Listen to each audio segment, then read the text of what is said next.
Olá, amigas e amigos que nos assistem aqui no Entre Elas. O programa tem esse nome, Entre Elas, mas nós temos muitos homens, muitos amigos que já assistem esse programa porque o assunto interessa a todo mundo. E hoje nós vamos falar sobre decepção com a igreja. É possível isso? E eu estou recebendo aqui com muita alegria a Elisa Bonfim, Olá. Esposa do pastor Marcelo Bonfim, professora de espanhol, não é? Isso. Nossa irmã muito amada, muito querida, e a pastora Ana Paula, que além de pastora também é professora. Hoje eu estou aqui rodeada de professoras. E nós vamos bater um papo, e você, se tiver alguma dúvida aí, vai mandando para a gente, vai interagindo, que será um prazer. Então, para começar aqui o nosso bate-papo, a gente precisa pensar um pouquinho o que é igreja, né? Definir o que significa igreja. É um assunto até bem controverso entre o público evangélico, mas a palavra igreja, ela já existia um tempo antes de Jesus. A palavra eclésia, do grego, ela significa assembleia. E havia na Grécia, onde nasceu a democracia, a eclésia que congregavam ali os cidadãos que tivessem nascido em Atenas, homens com mais de 18 anos que tivessem servido ao exército pelo menos por 2 anos, e ali eles iam eleger os magistrados, os outros políticos, e o Senhor Jesus também usou a palavra igreja. A gente chega então a uma conclusão que igreja significa assembleia, ajuntamento. Vamos ver por que isso tem dado alguns probleminhas entre as pessoas. Pastora Ana Paula, existe isso mesmo de decepção com a igreja ou na realidade é a Constituição, é com as pessoas? Como é que funciona isso na cabeça das pessoas? Você que tem aconselhado tantos jovens e adultos, o que o povo te diz? Existe sim, pastora. Existe assim, eu tive uma experiência, logo que eu me converti, eu tive uma experiência, eu não me converti na Maranata, né? Eu cheguei aqui na Maranata, eu tinha 21 para 22 anos, eu já tinha 3 anos, quase 4 anos de convertida, eu me converti numa outra denominação, e eu tive, né, algumas decepções com liderança na época, e eu digo que eu nunca me desviei pelas misericórdias do Senhor e assim, graças a Deus também eu tenho a minha mãezinha, que naquele iniciozinho da minha fé, né, foi muito suporte para mim, né, mesmo as pessoas, né, tendo me decepcionado num determinado momento da minha caminhada cristã e eu assim, jovenzinha, imatura, não tinha muito conhecimento da palavra de Deus, então assim, esse suporte da minha mãe foi muito importante para que eu não desistisse da igreja, porque a igreja, ela é um projeto de Deus, né? O próprio Senhor Jesus, ele vem e estabelece a sua igreja, né? Aqueles que seriam chamados pelo seu nome, aqueles que seriam o seu corpo nessa terra. Só que os homens são falhos, né? As pessoas são limitadas, mas o Senhor Jesus, ele não falha, ele é ilimitado. E eu precisei, né, muito cedo, mesmo não tendo tanta maturidade assim, me aplicar nessa verdade. E eu comecei a minha caminhada com Deus, eu falei, não, aí foi quando eu cheguei na Maranata, né? E quando eu cheguei aqui na Maranata, muito ressabiada, né? A pastora até diz que eu tinha cara de adolescente, ficava assim desconfiada, né? Porque eu realmente era desconfiada, né? Já tinha sofrido uma decepção anteriormente, cheguei aqui uma igreja muito grande, eu olhava com cara de assustada para todo mundo, né? Mas assim, aqui eu fui curada. Eu fui curada porque eu percebi que a igreja se submetia aos seus líderes por amor. Não era uma coisa imposta, não era uma coisa cobrada. Né? Despotismo. Exatamente, eu fui curada e assim, aos poucos eu fui me envolvendo novamente com a igreja, fui buscando servir no ministério e Jesus foi me restaurando. Mas assim, partiu de uma decisão, primeiramente minha, de não abrir mão de fazer parte da igreja. Porque, assim, individualmente, nós não somos a igreja. Nós somos igreja nessa coletividade, nessa reunião, né, dos santos, nessa comunhão dos que servem a Jesus Cristo. Então, quando eu me dispus a permanecer na minha decisão por Cristo, independente dos erros ou dos acertos de homens que eu sei que são referenciais, né? A gente chega na igreja, você olha para uma liderança, você olha para o pastor, você olha para a pastora, você fala assim, nossa, né? E quando porventura alguma coisa corre diferente das suas expectativas, a gente se fecha, a gente fala assim, ah não, isso aí não é para mim. Quando que na verdade é para você, é para mim, é para Elisa, é para a pastora, é para todos nós, porque também nós crescemos nessa diversidade. Com certeza. Né? Quando a gente aprende, né, que eu posso sim, né, ter referências, mas que a minha fé não depende do outro, a minha fé precisa estar pautada em Cristo, a nossa caminhada ela vem de uma outra forma. Então assim, muitos se decepcionam na igreja e às vezes por coisas tão pequenas, pastora. Verdade. Sabe que muitas vezes a questão não está nem no outro, está na nossa interpretação da ação do outro. Às vezes não foi nem diretamente com você e você já toma aquilo lá, não me olhou. E não, pastor nem falou comigo. Às vezes o pastor nem te viu. Quantas vezes as pessoas falam assim, Verdade. poxa, você passou e não falou. Você sabe se a pessoa te viu?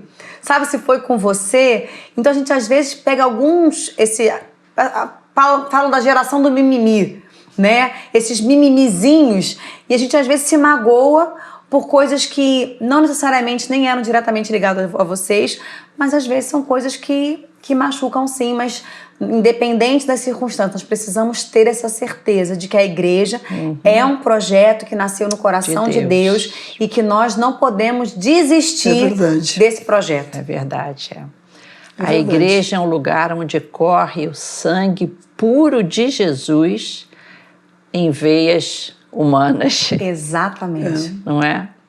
E Elisa, você chegou também na igreja muito jovem. É mais ou menos na idade da Ana Paula. E qual foi, assim, a sua primeira impressão? Porque a Ana Paula, ela veio já de uma igreja. Você não, você foi criada meio que no ateísmo. Nascida, não é? Exatamente. No ateísmo. Então, para você, ambiente de igreja era algo totalmente novo. É verdade. E é interessante você tocar nesse assunto porque quando eu me converti, tudo era novo. A terminologia, o vocabulário, os hábitos, a congregação, ir ao culto, essa liturgia do culto de louvor, era tudo absolutamente novo para mim. E um novo maravilhoso, né? Porque o amor de Deus tinha me alcançado. O Espírito Santo estava presente. Exatamente. Então, foi uma aprendizagem. Mas a figura que logo eu aprendi foi a do rebanho. Porque a Bíblia usa essa analogia com as ovelhinhas. Sim. E eu, na Argentina, a família da minha mãe tinha o meu avô tinha uma fazenda, né, bem, com muito gado de ovelhas, no sul da Argentina, na Patagônia. Então, eu me lembro, pastora Claudete, é uma das minhas primeiras lembranças de infância de visitar, nós íamos sempre no verão, porque no sul da Argentina era muito frio, janeiro, ficávamos muito tempo, e quando a gente visitava essa fazenda do meu avô, nos metíamos, porque a ovelhinha é aquele animal totalmente dócil, né? Então eu e a minha irmã mais velha entrávamos naquele curral com centenas de ovelhas, e eu me lembro que eu era muito pequenininha e para mim era como se fosse uma unidade aquele rebanho. Sabe o mercúrio? Porque outra coisa que eu fiz era brincar com mercúrio. Hoje em dia é proibidíssimo, né? Faz muito mal. Sim. Mas tinha um vidrinho de mercúrio e o mercúrio ele se atrai, né? Se atrai e fica se acoplando, né? Você não consegue manter gotas de mercúrio separadas.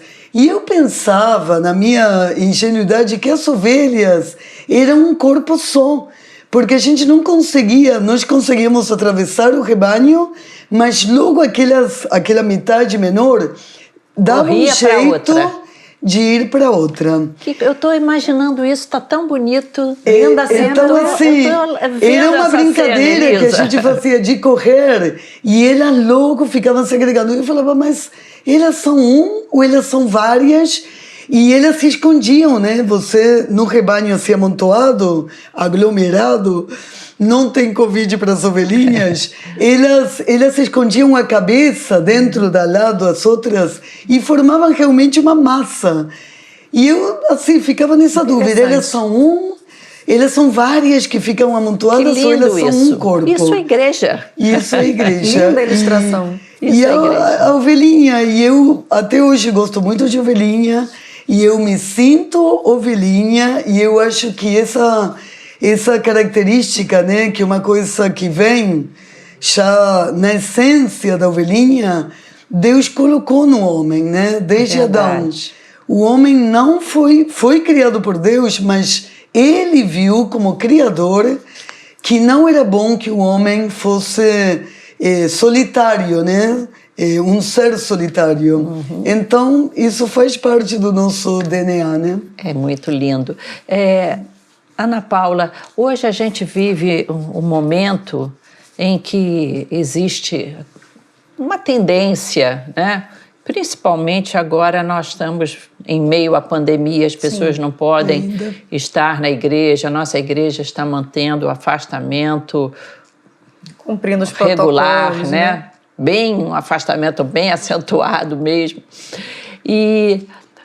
Mas antes mesmo dessa Covid, a gente via um tipo de pessoa que se dizia evangélico ou que se dizia cristão, mas que tem, assim, uma certa resistência a estar junto, aquela velha conversa. O Senhor, Deus está em todo lugar. Então, aonde eu estou é igreja.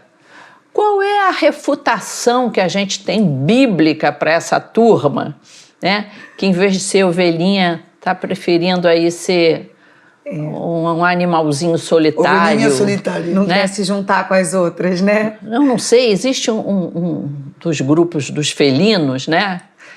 Lobo, né? A hiena. Não, o lobo ainda anda com a matilha e tal, tudo bem. Mas ele se separa, mas existe um tipo de animal entre os felinos, eu não lembro bem qual se é o puma, lá até tem na Argentina, que ele só anda sozinho.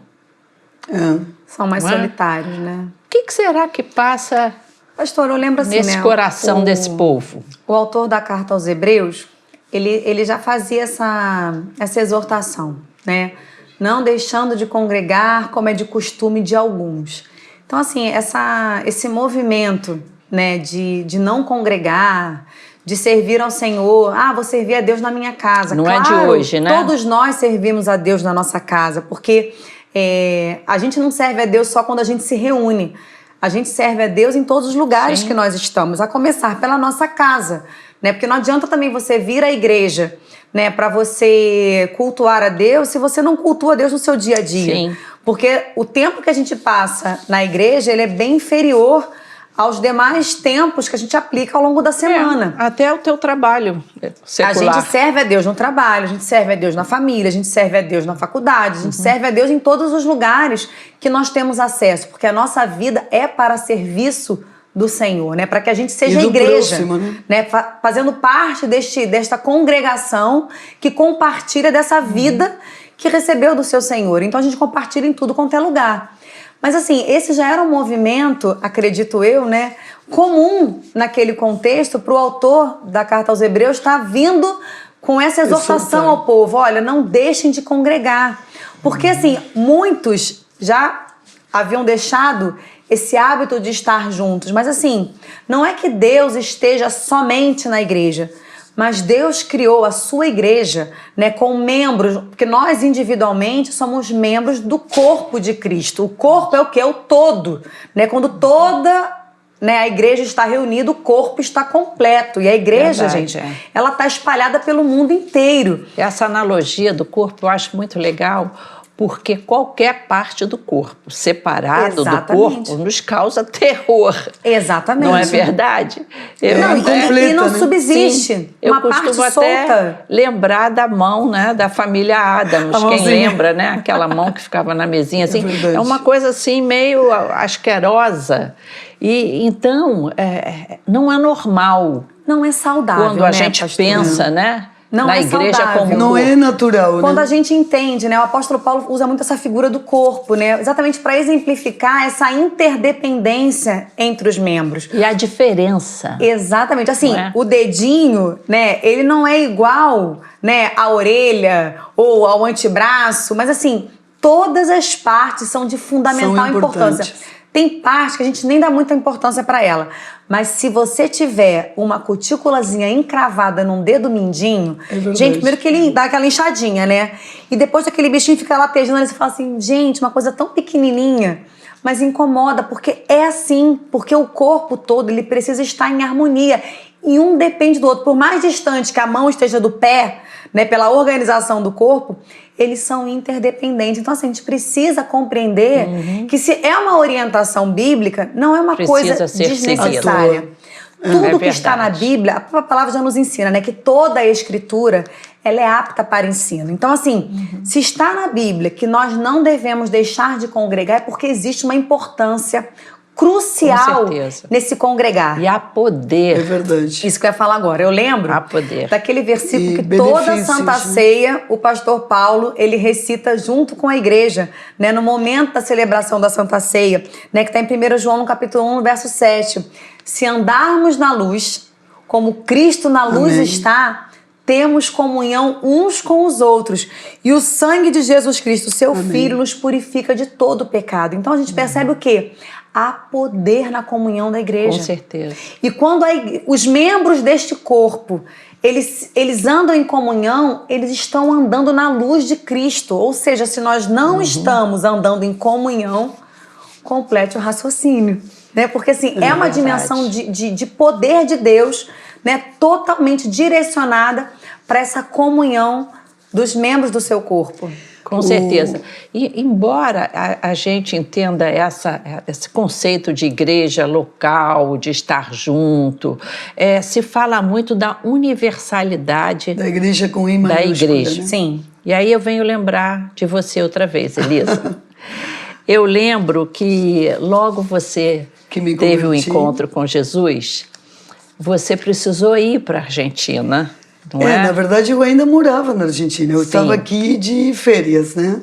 De férias, de menina apaixonada pelo namorado. Sim. E quando o Marcelo tinha férias, corria para lá. E quando eu tinha férias, corria para cá. Era a minha vez, estava de férias. Eu me converti no 21 de julho, numa quarta-feira, na BI. Fui na igreja o dia da minha conversão, nesse culto, no domingo seguinte, e viajei de volta, porque já tinha passagem, na terça-feira. Então eu tive um culto e meio, digamos assim, porque chegamos atrasados na BI, quase que não pudemos ir, e voltei para a Argentina, para um lar totalmente desigrejado, desinteressado das coisas do evangelho e tal. O que eu achei, perdão, Sim. o que eu achei formidável, Elisa, que você, assim, com um conhecimento assim, ainda incipiente do Evangelho, porque você foi, Marcelo ficou aqui e a gente estava sempre com o Marcelo. Não tinha mídia social para a gente Não falar tinha. toda hora. Mas o que eu achei formidável foi que você imediatamente procurei uma igreja. Uma igreja. Eu Nesse não me lembro, Claudete, né, da igreja. É verdade, foi introduzido logo. Isso. Porque eu acho que foi até o presbítero Joaquim, presbítero, né? Hoje seria diácono. Joaquim, eu me lembro que alguém, mas eu tenho quase certeza que foi ele. E ele falou para mim: olha, você vai voltar. Oraram, né, por mim e tudo. Procura logo uma igreja cristã. Eu tenho que fazer isso. E eu sentia, né, que guardou a informação, aquele abracinho, captei a informação. E procurei, olha só, nas páginas amarelas. Imagina, né? Porque não tinha A turma jovem hoje nem sabe o que é páginas amarelas. Páginas amarelas, aquele livro telefônico, aquele catálogo. Hoje em dia seria doutor Google. Mas joga lá no Google. Yellow Page, que é internacional, por sinal. Todo país tem a sua Yellow Page. Tinha. E aí, bom, igreja, a palavra é muito parecida em espanhol. Eu fui parar numa que, bom, nem vale a pena contar, mas eu falei, não, aqui não tem nada a ver com o que eu acho que eu tenho que procurar. Pegando um ônibus, voltando dessa experiência, sentei e do meu lado entrou, né, um senhor com terno e gravata, porque naquela época, isso tem quase 40 anos, tinha aquela formalidade toda, né, para ir aos cultos. E quando ele entrou naquele ônibus em Buenos Aires, eu falei, opa, tá com cara, e uma Bíblia preta embaixo do braço, e uma irmãzinha da que viria a ser a minha igreja. Aí nem sentaram perto de mim, mas eu me levantei, fui sentar perto deles e puxei assunto, né? O que nunca foi difícil para mim. E aí eles me acolheram, e essa passou a ser a minha primeira igreja, não digo. A primeira foi a Maranata, que foi onde Jesus me encontrou. Mas a minha primeira igreja, em termos de mamar aquele leitinho, né? De recém-nascido, pertencer àquele rebanho, ter as primeiras dúvidas esclarecidas, eu me batizei nas águas e no Espírito Santo. Interessante que esse derramar do Espírito Santo da experiência dos apóstolos foi em grupo, né? E em grupo numeroso. Então, eu acho que no percorrer da Bíblia, tanto no Antigo Testamento, que é a história de um povo e do Deus desse povo, né, com os líderes e os relatos, quanto no Novo Testamento, Deus veio para salvar o seu povo. Então, não salvar assim indivíduos, né? Claro que seu povo está formado por indivíduos, mas a ideia de rebanho e de povo está muito clara, né, ao longo da Bíblia, né? É interessante que o credo dos apóstolos, eles dizem, né? Creio na igreja universal. Essa igreja que está espalhada em todo o mundo. E o interessante é que aonde formos, vamos encontrar uma pessoa que ama Jesus como nós, e existe imediatamente uma afinidade. Uma necessidade, né? Um elo. Então, né? Como é importante existir essa igreja, esse convívio com a igreja, e você se sentiu amada, se sentiu acolhida. A Elisa falou uma coisa ali que eu achei muito interessante, pastora, que ela fala assim que ela foi acolhida. Né? Eu acho que a igreja tem essa função, esse perfil de acolhimento. Né? Tem que ter, né? Sim, de uma forma geral tem. Né? E eu me lembro que quando eu cheguei aqui na Maranata, eu frequentava os cultos, mas assim, eu era muito ressabiada, né? Eu vinha muito desconfiada. Mas eu vinha para os cultos. Eu vinha para os cultos, até para culto jovem. E aí eu saía assim 5 minutinhos antes do culto acabar, para ninguém falar comigo. Eu falava assim, Doideira, você fugia do acolhimento. Porque eu sabia que eu tinha que estar na igreja. Mas eu não queria muito envolvimento. Claro, entendeu? Eu falei, eu vou para a igreja, porque Jesus fundou a igreja, eu não posso desistir da igreja, mas eu também não quero muito convívio com o povo da igreja. Aí eu vinha para os cultos, aí eu esperava 5 minutinhos antes do culto acabar, metia o pé. Só que eu tinha uma amiga, que depois se tornou uma grande amiga minha, a Alessandra, ela me esperava na porta do culto. Aí eu falava, meu Deus, como é que eu vou sair se aquela moça já tá naquela porta? Aí eu falei, 10 minutos mais cedo. Antes dos 5, eu vou sair às 10. Pastora, ela me cercava. Ela não desistiu até ela me envolver no meio da juventude, sabe? Depois a gente acabou desenvolvendo uma amizade, assim, e eu sou grata a Deus pela vida dela.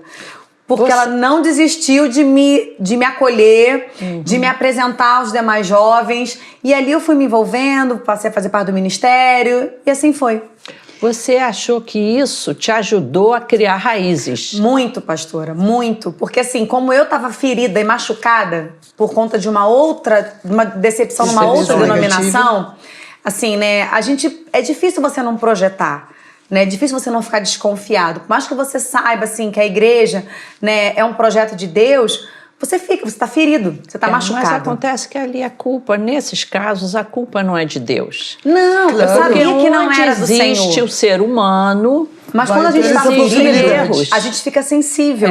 Né? Então, assim, eu vinha para a igreja, mas eu tinha, assim, sempre desconfiada de alguma coisa. Pé atrás. Né? E essa minha amiga, assim, eu entendo que ela foi usada por Deus nesse acolhimento. Porque Deus sabia que eu precisava ser acolhida, ser tratada, ser recebida.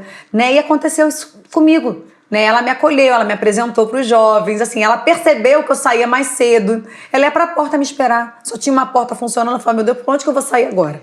Se ela me cerca na saída, vou por onde agora? Não sei voar? Vai ficar complicado, né? Eu creio que é muito importante não criar. Parece uma coisa dura de dizer, mas eu também, logo em seguida, depois a gente se casou, eu vim morar no Rio e teve um escândalo muito grande com um líder muito conhecido, de muita relevância, assim, no meio evangélico. E eu me lembro que eu falei, até essa pessoa que eu considerava, eu admirava, todos admiravam a sua pregação e tudo, e caiu assim feio, em adultério, em mentira, em dupla vida, enfim, foi feio. E eu me lembro que eu logo entendi, e guardei isso muito claro para mim.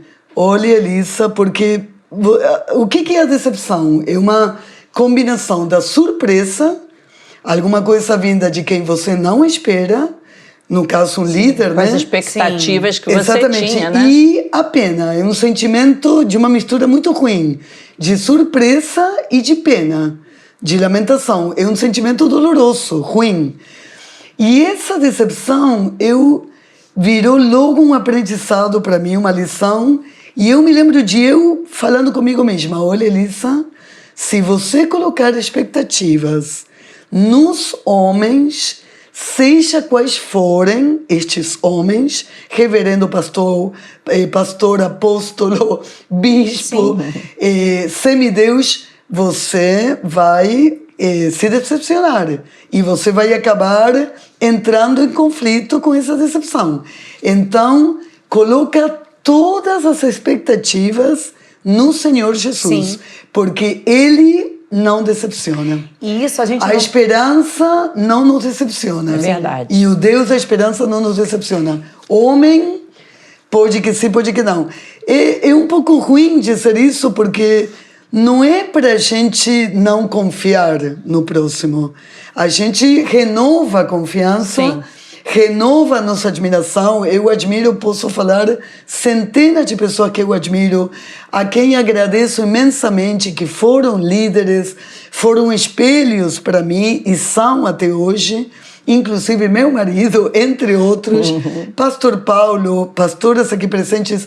Posso enumerar muitas pessoas que eu admiro, mas a criação de expectativas é um caminho perigoso. É verdade. E assim, quando você estava falando isso, é importante a gente também destacar que quando a gente abraça, né, a fé em Jesus Cristo, que você entrega a sua vida para Ele, que você, né, recebe essa identidade de cristão, as pessoas passam a olhar para nós de uma outra maneira. Esperam mais de você. Com certeza. Exatamente, porque eu sempre falo assim, a igreja não é um local, né, de reunião de pessoas perfeitas, mas é um local de reunião, ou deveria ser, de pessoas em processo de aperfeiçoamento. O próprio Jesus disse que veio para os doentes. Exatamente. Né? Então, assim, a gente entra num processo de transformação. E muitas vezes, né, pode ser que em algum momento, em meio a esses processos, talvez às vezes, né, não saia a palavra do jeito que você gostaria que fosse, porque todos nós, gente, estamos sendo transformados. Só que as pessoas olham pra gente, né, pros cristãos, e esperam ver algo diferente. E até quando a gente erra, a postura também precisa ser diferente. Do tipo, eu errei, você me perdoa. De perdão. Se você souber que alguém se magoou com você, a humildade de ir atrás e de pedir perdão, porque nós erramos. E é bonito quando a gente reconhece os nossos erros. Tipo assim, olha, eu não deveria ter falado desse jeito com você, não deveria ter agido desta maneira com você. E isso é um princípio, né, de gente que está sendo transformado pela palavra. Não quer dizer que a gente não vai errar. Mas também, quando errar, a gente sabe que a gente deve, em humildade, né, se arrepender, buscar a pessoa, né, que sofreu algum dano, que ficou magoado, e pedir perdão para que a gente cresça como corpo, né? Porque um vai sendo aperfeiçoado no relacionamento com o outro. É nesse relacionamento que a gente vai se lapidando, né? Exatamente. Sabe por quê, pastor? A gente criando começa casquinha, né? a ser mais, a gente começa a praticar mais a misericórdia. Com certeza. Jesus tem esse olhar de misericórdia conosco, mas ele também deseja que a gente tenha uns para com os outros. Lugar para você praticar o perdão. Exatamente. Por isso que igreja também é família, porque assim como a gente pratica o perdão em família, deve praticar. Sim, deve praticar. A gente também precisa praticar isso na igreja. Agora, uma coisa interessante que eu acho fundamental na igreja, que me encantou desde que eu cheguei na igreja, é a parte do ensino. E eu creio que esse movimento de falar mal da igreja, de ser um desigrejado, de eu assisto em casa, e agora então com a internet você tem muitas possibilidades, você escuta o fulano, o pastor A, escuta o pastor B, escuta o pastor C, você pega informação de todo lado e com isso você acaba não vindo à igreja para um estudo bíblico sistemático, um estudo bíblico com pessoas que vão esclarecer as suas dúvidas. Você vai escutar alguma coisa que você não vai entender, mas tem alguém ali que sabe mais do que você. Você está chegando, aquela pessoa vai esclarecer isso. Então, eu vejo essa ideia de combater a igreja, eu vejo como algo satânico. É como se você quisesse formar agora profissionais, médicos, engenheiros, tudo pela internet e não houvesse mais a aula presencial, base, né? a aula presencial, a troca de conhecimentos entre as pessoas, que eu acho que é uma grande herança da humanidade. Vocês são professoras. Sim. Uhum. Para mim, a grande herança da humanidade é o ensino. O conhecimento, a transmissão do conhecimento. É o transmitir o conhecimento. Então, tudo bem, estamos em tempo de pandemia, a gente entende você em casa, viu, meu querido irmão? Sim. A gente entende que você esteja em casa, mas a gente também entende que você está louco. Que é temporário. Né? Você está louca, minha querida, que para voltar a ter comunhão, né? Para ter cheiro de ovelha. É verdade. Mas a igreja não pode deixar de ter a sua função de ensino presencial. Foi algo que transformou a minha vida. Essa questão agora do remoto, né? Que a pandemia trouxe essa realidade pra gente, né? E assim, foi uma realidade que caiu no nosso colo de um dia para o outro. Né? O nosso próprio sistema de ensino não estava preparado para isso. A gente foi se adaptando, né, dentro de uma demanda que surgiu de uma hora para outra. Mas isso não substitui, né, a relevância do presencial. E do debate, o que eu acho fantástico no ensino. Também, né, pastora? Não, o ensino, é a troca, né? Ele pressupõe aquele debate com nível. Quando eu falo aqui, o debate não é a briga. Sim, não é a discussão. Essa troca, né? É a discussão. O compartilhar. É o professor que enxerga alguma coisa e ele mostra para você e você enxerga outra. Olha, eu também vi isso. Através da pergunta de um aluno, gente, vem um eu novo... acho o ambiente de aprendizado é algo fantástico. E é um lugar que você pode ter isso sobre a palavra de Deus. Com certeza. É na igreja. Com certeza. E assim... Esse tempo que a gente está passando agora, todo mundo, né, de uma forma geral, está ansiando pelo retorno à nossa antiga normalidade. Com certeza. Eu não sei até que ponto a gente retorna ao nosso antigo normal. Mas como é bom quando a gente tem a oportunidade de conviver, né, com os nossos pares e estar perto das pessoas que a gente gosta de conversar. E como é importante isso. Estava falando para os jovens ontem dando aula. Falei, gente, é bom que a gente tenha amizades assim, com pessoas que comunicam de objetivos conosco.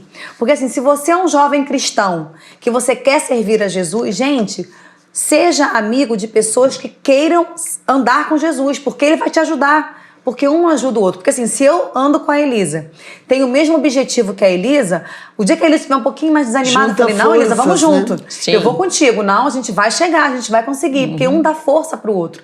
Quando a gente está mais isolado, a gente fica muito mais vulnerável. Pegando essa ilustração, que eu amo ovelha também, né?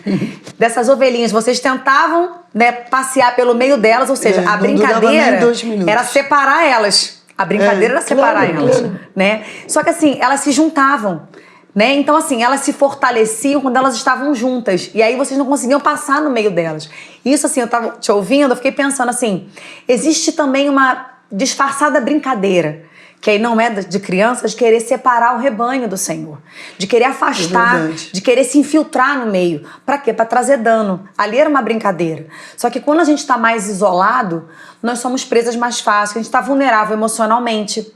Você fica carente, você não tem ninguém para te animar, para te dar força, para te acolher, para te dar suporte quando você tá mal. E assim, e a igreja, ela tem esse papel, né? Quantos de nós, se a gente fosse perguntar, nós aqui, vocês que estão aí nos assistindo, quantos não foram já amparados e suportados pela igreja? Com certeza. Com certeza. Gente, eu tenho inclusive nós, pastores. Pastora, claro, assim, eu perdi o meu irmão mais velho, eu perdi em 2018.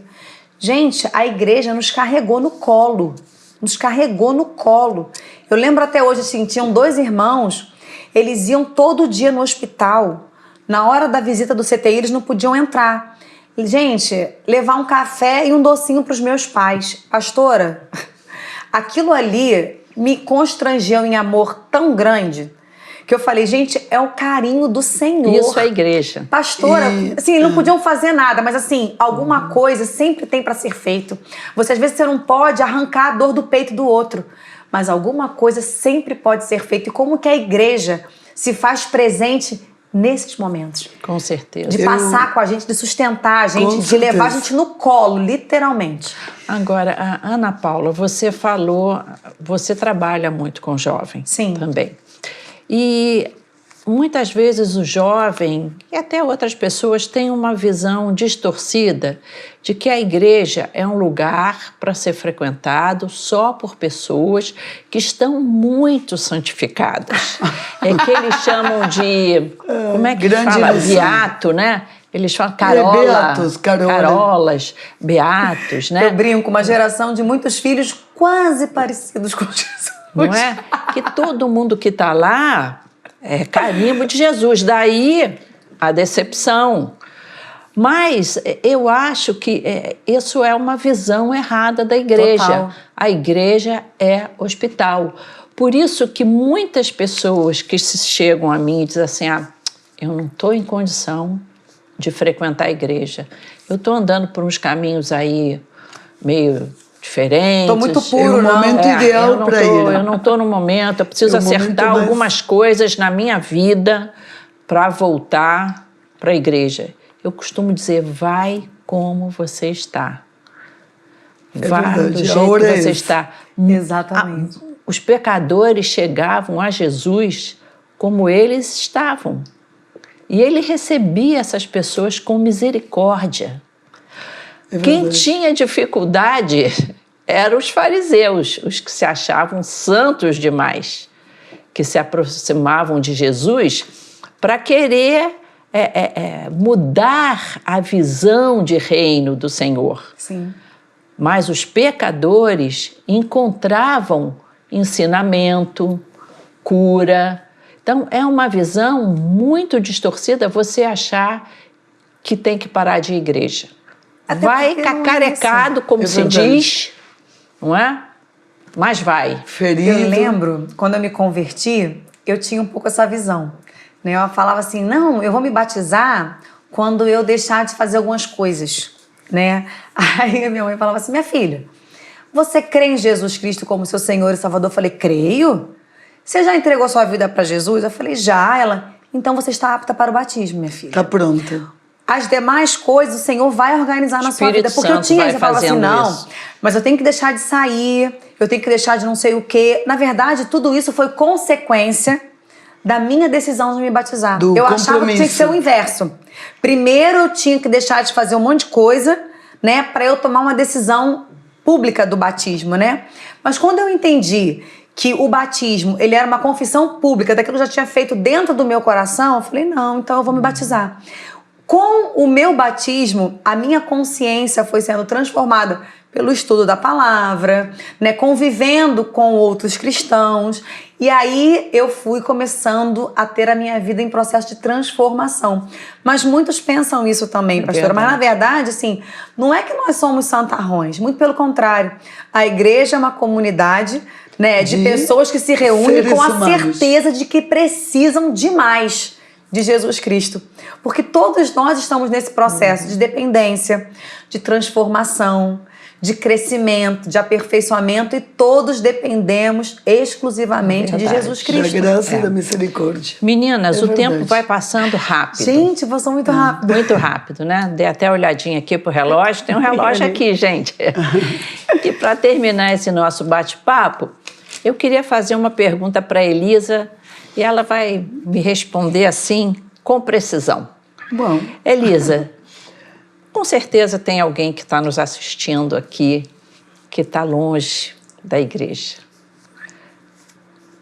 Se feriu com alguém, se machucou, se decepcionou, ou está vivendo uma vida assim, meio desencaminhada.